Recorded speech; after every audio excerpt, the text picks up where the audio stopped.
ఇవాళ శ్రీకాకుళం జిల్లా హీరమండలం పోలీసుల విచారణకు ఎమ్మెల్సీ దువ్వాడ శ్రీనివాస్ హాజరు కానున్నారు. గత ఏడాది చంద్రబాబు పవన్ కళ్యాణ్ పై అనుచిత వ్యాఖ్యలు చేశారంటూ కేసు నమోదైంది. ఇందులో భాగంగా ఇటీవల ఎమ్మెల్సీ దువ్వాడ శ్రీనివాస్ కు హీరమండలం పోలీసులు నోటీసులు జారీ చేశారు. ఈ నెల 16న హీరమండలం పోలీసులు నోటీసులు జారీ చేయడం జరిగింది. ఈ నెల విచారణకు రావాలంటూ నోటీసులు ఇవ్వగా 2 రోజుల తర్వాత హాజరవుతానని పోలీసులకు దువ్వాడ శ్రీనివాస్ తెలిపారు. దీంతో దువ్వాడ కేసు వ్యవహారంలో తదుపరి చర్యలపై ఆసక్తి నెలకొంది.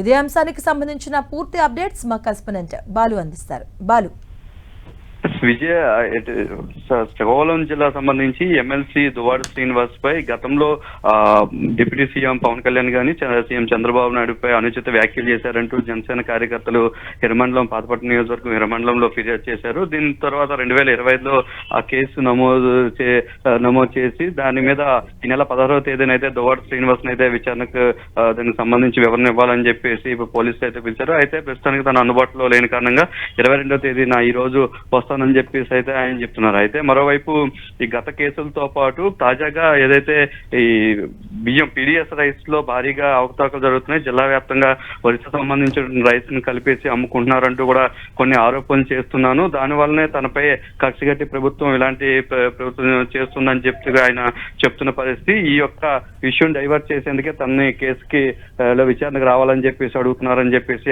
ఆయన చెప్తున్నారు. మరి కాసేపట్లో అయితే హరిమండలం పోలీస్ స్టేషన్ కి అయితే ఆయన తన వివరణ ఇవ్వడానికి అయితే రానున్నారు. Right, thank you Bali.